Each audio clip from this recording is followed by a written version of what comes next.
남해의 작은 마을에서 평생을 살아온 70세 박윤정은 오늘따라 유독 가슴이 답답했어요.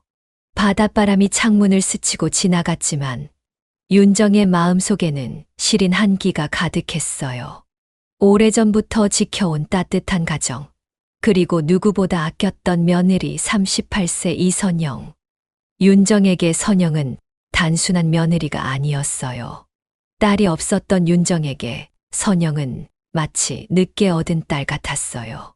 시작 전에 구독, 좋아요, 알림 설정 부탁드립니다.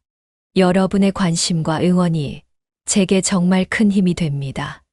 댓글로도 여러분의 생각과 경험 많이 공유해 주시면 감사하겠습니다.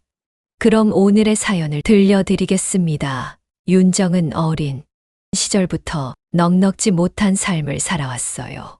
한때는 서울로 올라가 돈을 벌고 싶었지만 부모님의 기대를 저버릴 수 없어 고향에서 작은 가게를 운영하며 살았어요. 남편과 함께 피땀 흘려 일하며 차곡차곡 모은 돈으로 땅을 사고 집을 짓고 그렇게 자리를 잡았어요. 세월이 흘러 아들 42세 최재석이 태어났고 윤정 부부는 그 아이를 누구보다 반듯하게 키우고 싶었어요. 재석은 윤정의 바람대로 바르게 자랐어요. 착했고 성실했고 무엇보다도 부모를 존경할 줄 아는 아이였어요. 명문대를 졸업하고 대기업에 입사해 번듯한 직장인이 되었을 때 윤정은 참 기뻤어요. 하지만 유독 결혼이 늦었어요. 좋은 조건을 갖춘 아들이었기에 주변에서 소개를 많이 해줬지만 번번이 잘 되지 않았어요. 그러던 어느 날 재석이 결혼을 하겠다며 한 여성을 데려왔어요. 첫 만남에서부터 윤정은 선영이 마음에 들었어요. 조용하면서도 싹싹했고 예의가 바른 아이였어요. 두 손을 꼭 모은 채 윤정을 바라보며 정중히 인사하는 모습이 어찌나 예쁘던지요. 어머니. 처음 불러준 그 말이 어찌나 정겹던지 윤정은 속으로 이 아이는 내 딸처럼 아껴야겠다고 다짐했어요. 하지만 선영의 집안 사정은 썩 좋지 않았어요.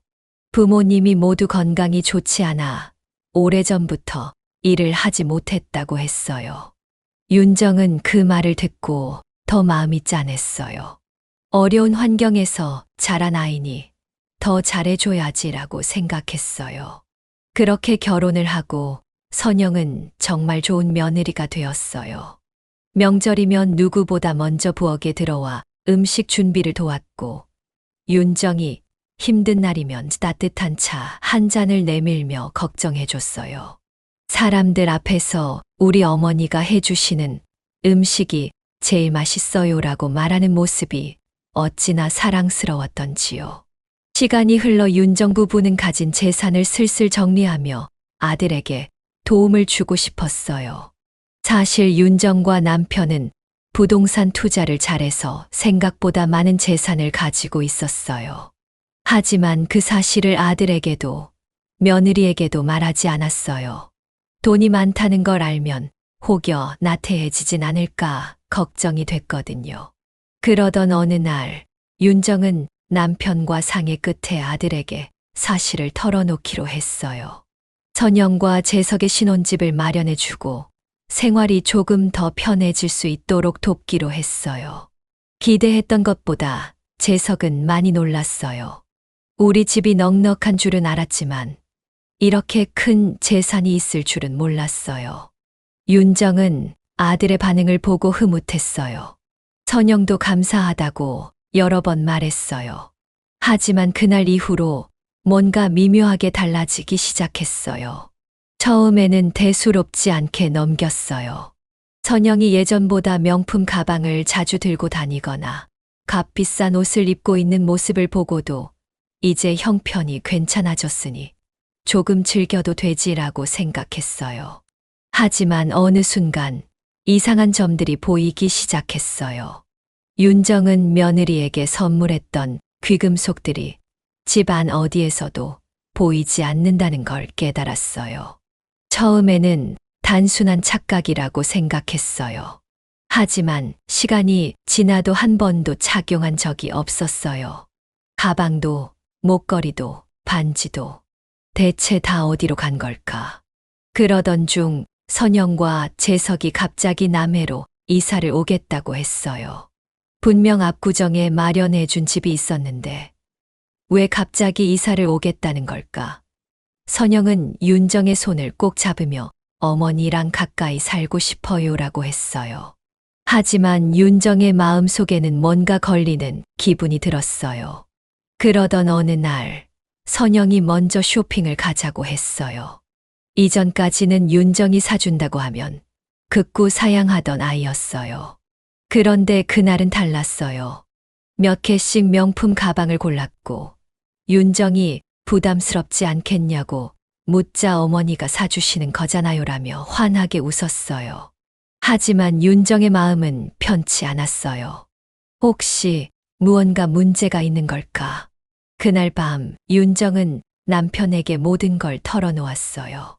남편은 괜한 의심이라며 웃어넘겼지만 윤정의 촉은 이상하리만큼 강하게 작동하고 있었어요. 혹시나 하는 마음에 윤정은 남편에게 제안을 했어요. 우리 돈이 다 떨어진 척 연기해보면 어떨까? 처음에는 말도 안 된다며 반대하던 남편도 윤정의 간절한 눈빛을 보고 마지못해 동의했어요.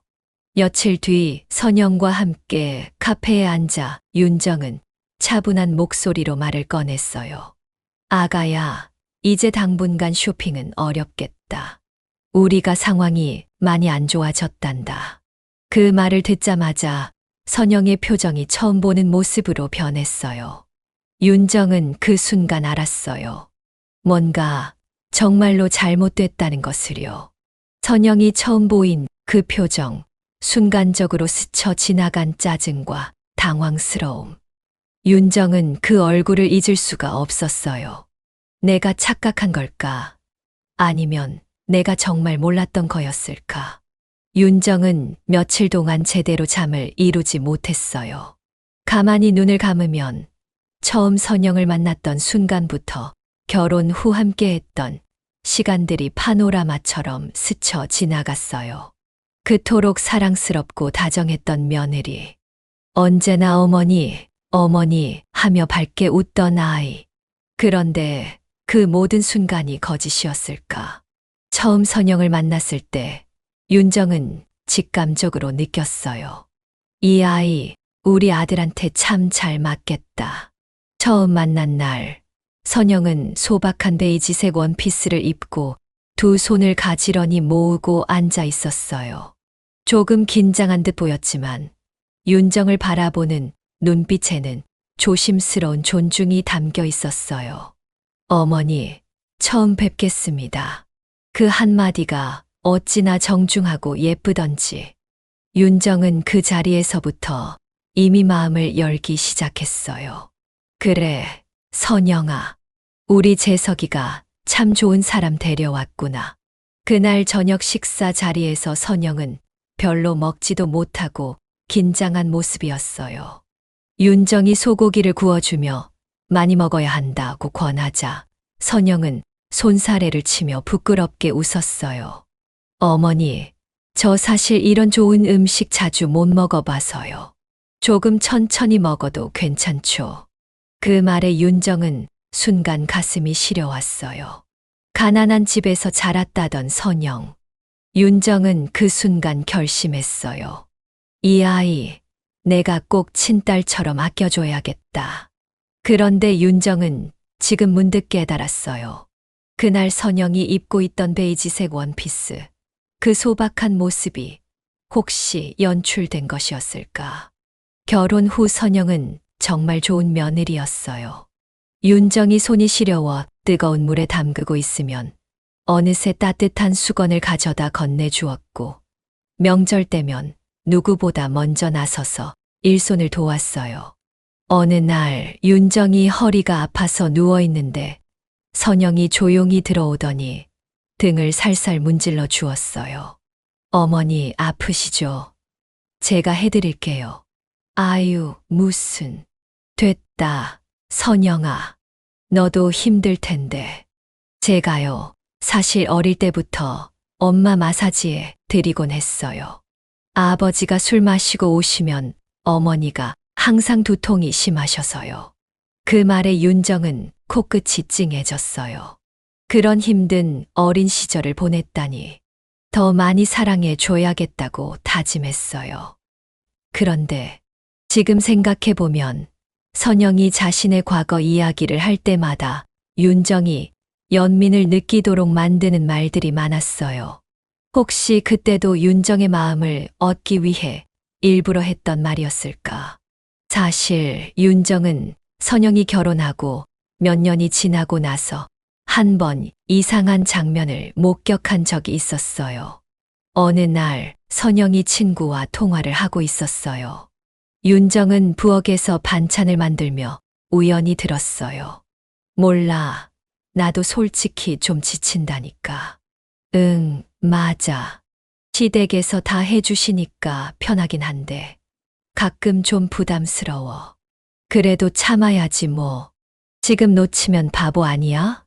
순간 윤정은 손에 들고 있던 젓가락을 떨어뜨릴 뻔했어요. 지금 놓치면 바보 아니야? 그 말이 뇌리에 깊이 박혔어요. 그때는 그냥 지나쳤어요. 아, 젊은 애들이 친구들끼리 그냥 편하게 하는 말이겠지.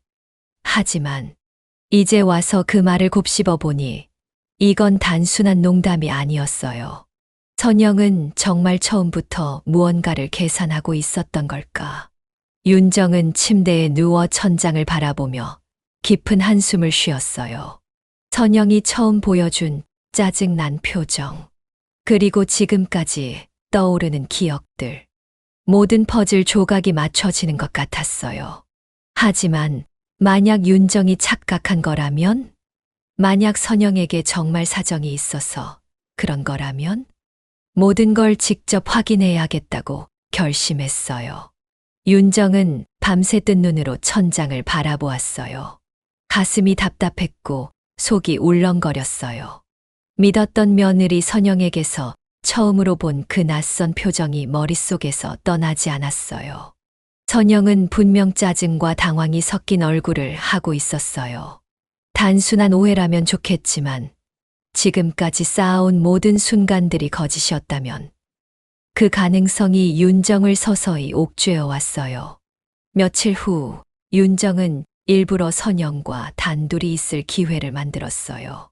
차를 한 잔 따르며 조심스럽게 말을 건넸어요. 아가야, 요즘 돈이 많이 필요하니? 선영은 순간적으로 손을 움켜쥐었어요. 미세한 떨림이 느껴졌어요. 그러나 이내 억지 미소를 지으며 답했어요. 아니에요, 어머니. 그런 건 아니고 그냥 조금 아끼면서 살려고요. 하지만 윤정은 선영의 목소리가 평소보다 높아진 것을 놓치지 않았어요. 어색한 웃음 뒤에 숨겨진 초조함이 눈에 선명하게 보였어요. 역시 뭔가 있다는 생각이 더욱 강해졌어요. 그날 밤 윤정은 오랜 친구 수남을 찾아갔어요.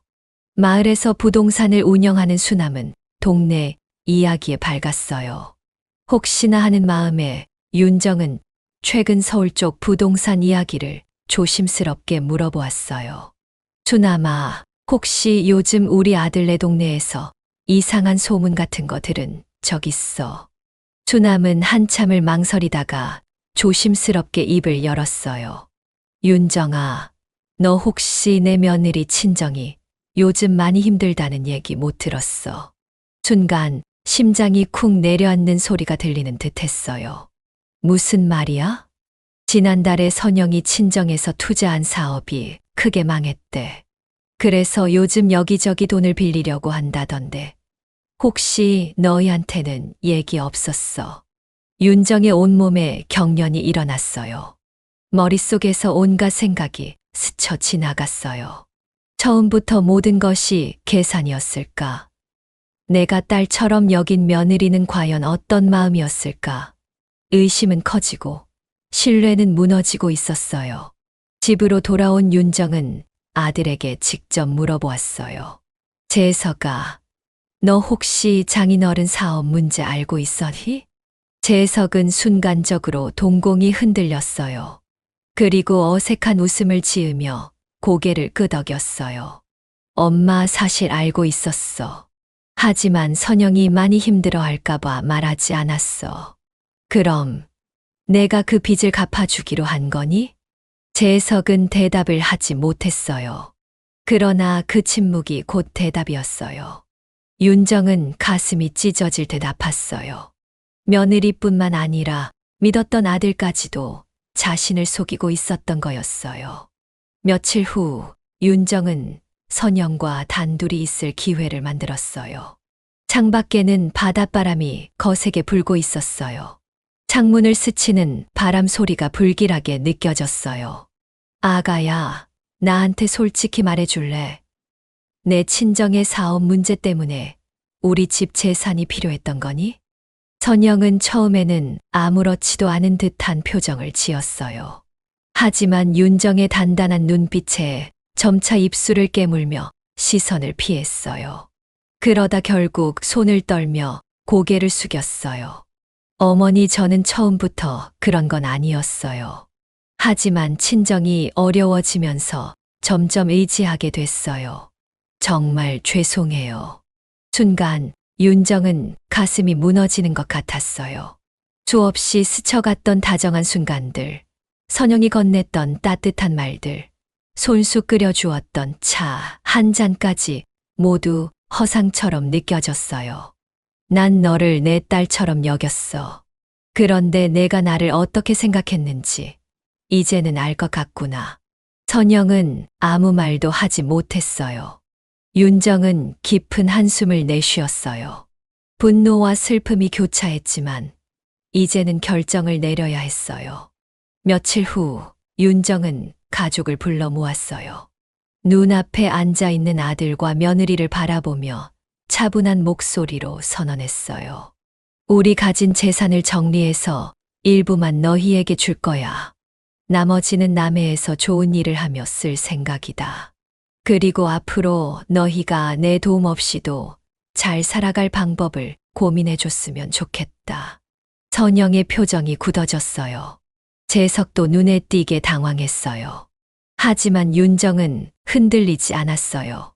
그동안 멸시받고 조롱당하고 무시당한 기억들이 선명하게 남아 있었어요. 더 이상 무조건적인 희생은 없어요. 윤정은 이제 자신을 위해 살기로 했어요. 창밖으로 바닷바람이 여전히 거세게 불었어요. 하지만 윤정의 마음속에는 더 이상 흔들림이 없었어요. 바닷바람은 여전히 차가웠어요. 창문 틈 사이로 스며드는 한기가 몸을 파고들었지만 윤정의 마음속 한기만큼은 아니었어요. 며느리 선영의 진실을 알게 된 후 윤정은 한동안 말을 아꼈어요. 몸이 아니라 마음이 더 무거웠어요. 윤정은 밤마다 선영과 함께했던 순간들을 되짚어 보았어요. 처음 만났을 때의 모습, 다정한 목소리, 살뜰하게 챙겨주던 손길까지 모두 떠올랐어요. 그런데 이제는 그 모든 것들이 거짓이었을지도 모른다는 의심이 머릿속을 떠나지 않았어요. 잠을 이루지 못한 밤들이 계속되었어요. 하루는 윤정이 거울 앞에 서서 자신을 바라보았어요. 예전보다 머리카락이 더 휘어졌고 주름도 깊어졌어요. 하지만 무엇보다도 눈빛이 변했어요. 예전에는 따뜻하고 온화했던 눈빛이었는데 이제는 슬픔과 분노, 그리고 배신감이 가득했어요. 내가 뭘 그렇게 잘못한 걸까?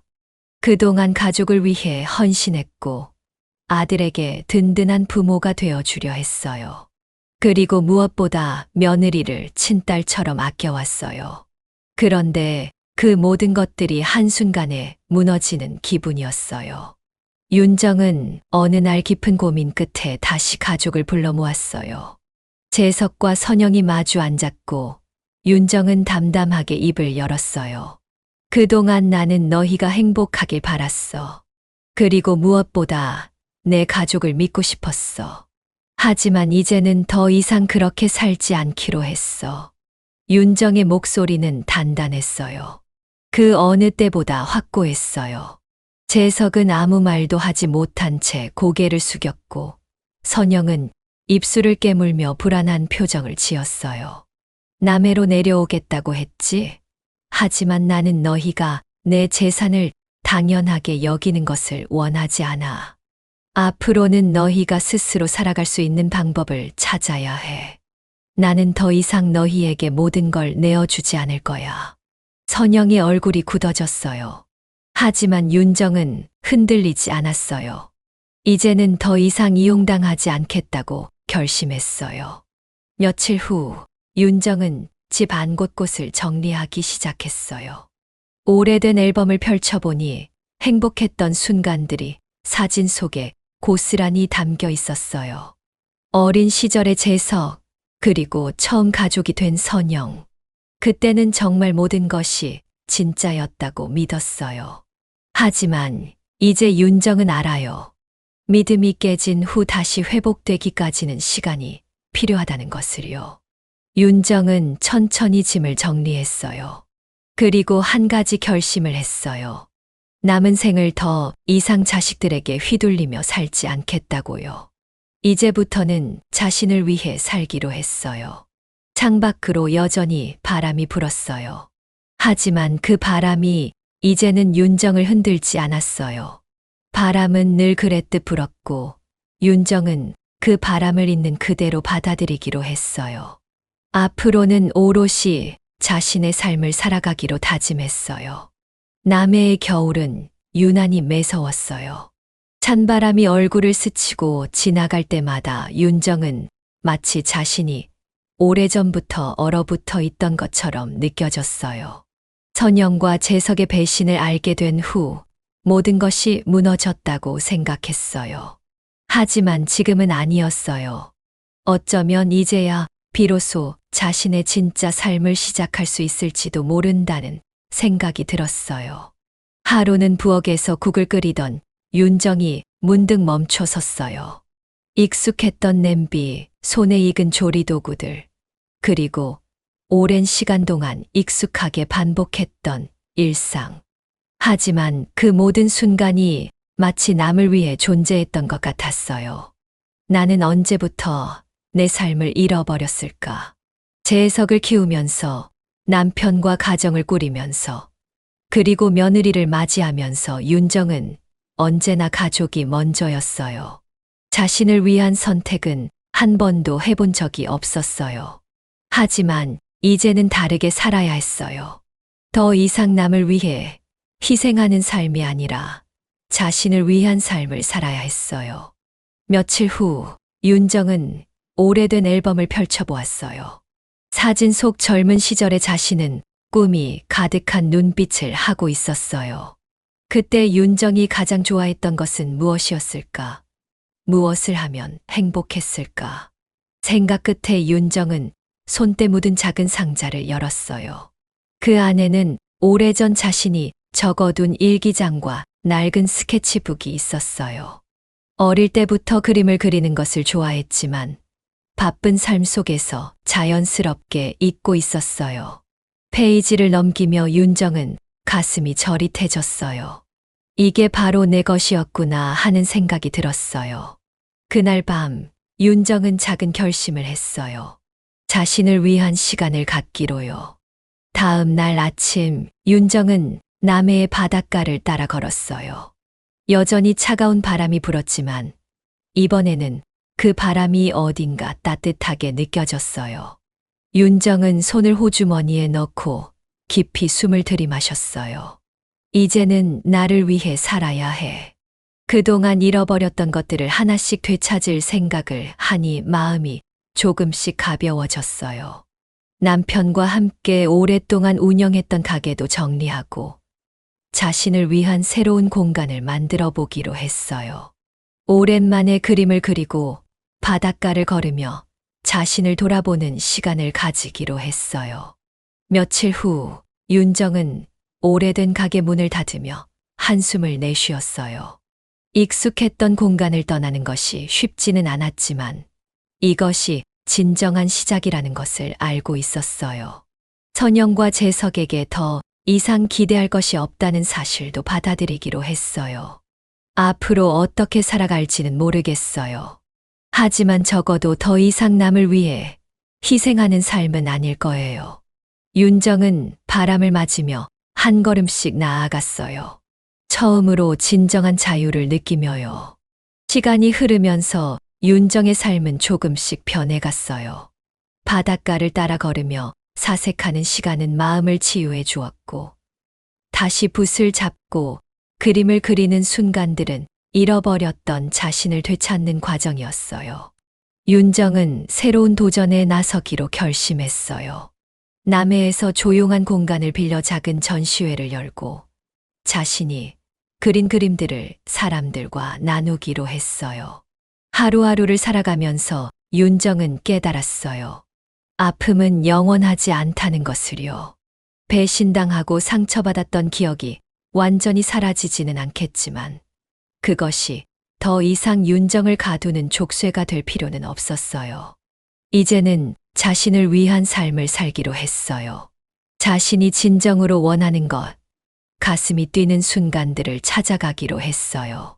어느 날 윤정은 처음으로 자신의 작품을 걸어둔 공간을 바라보며 조용히 웃었어요. 몇 달 전만 해도 상상조차 할 수 없던 일이었지만 이제는 현실이 되었어요. 사람들은 윤정의 그림을 보며 따뜻한 위로를 받았고 누군가는 용기를 얻었다고 말했어요. 그 말을 들으며 윤정은 다시 한번 깨달았어요. 무너진 뒤에도 다시 일어설 수 있습니다. 그 증거 같은 이야기를 나눕니다. 바닷바람이 여전히 불고 있었어요. 하지만 이제 윤정은 그 바람을 온몸으로 맞으며 한 걸음씩 나아가고 있었어요. 그리고 그녀가 걷는 길 위에는 새로운 꽃이 피어나고 있었어요. 이 이야기를 들으면서 여러분은 어떤 생각이 드셨나요? 윤정의 삶처럼 때로는 우리가 믿었던 관계가 무너지고 상처받는 순간이 찾아오기도 해요. 하지만 중요한 것은 그 아픔 속에서도 자신을 잃지 않는 것이에요. 윤정이 다시 일어나 자신의 길을 찾아 나섰듯이 우리도 언제든 새로운 시작을 할 수 있어요. 삶은 때때로 우리를 힘들게 하지만 그 자리에서 다시 꽃을 피울 수 있는 힘도 함께 주어요. 여러분이 이 이야기를 통해 작은 희망의 씨앗을 얻길 바랍니다. 그리고 혹시라도 힘든 시간을 보내고 있다면 윤정의 여정처럼 자신을 위한 삶을 찾는 용기를 내보길 바라요. 여러분은 이 이야기를 듣고 어떤 감정을 느끼셨나요? 여러분의 생각을 나누어 주세요.